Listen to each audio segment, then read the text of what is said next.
प्रथम श्राद्ध वार्षिकी पालन अवसर में शहीद जवान ईश्वर तलिया प्रतिमूर्ति उन्मोचित होती। कोरापुट बैपारीगुड़ा ब्लॉक बड़ागुड़े स्मृति कमिटी पक्षर शहीद जवान ईश्वर तलिया प्रतिमूर्ति उन्मोचित होती। प्रतिमूर्ति उन्मोचन में मुख्य अतिथि भाव कोरापुट विधायक रघुराम माछ जोगदे।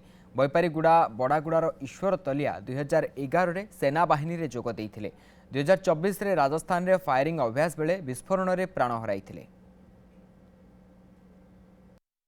ट्रेनिंग पीरियड रे तांकर जो अघटन घटी से शहीद होते से निश्चित भाव में दुखित गर्व भी अनुभव जे जड़े आम बैपारीगुड़ा जाइए भारत माता को सेवा करने उद्देश्य जाए आज शहीद होती। यहीटा मेसेज रहिबो समाज पे जे जो माने देश पे प्राण बलि दउछंती, देश पे जो माने सीमा सुरक्षा देशर सुरक्षा करछंती एवं तांकर जीवन बलिदान दउछंती अन्य माने मध्य सी शिखंतु एवं अन्य मानक मध्य से प्रेरणार उत्स हेबे से ईश्वर तलिया द्वारा अनुप्राणित केमती आम अंचल आउरी युवक रास्ता आगे इन्स्पायर हेबे एवं आमर वर्तमान समाज रे जो प्रकार समस्या जाक देखा स्वास्थ्यगत हो कि समाज श्रृंखला हो सामाजिक विकास से केमती आगबर हेबे ता प्रति चेष्टा करें नहीं आशा रखी दिवस को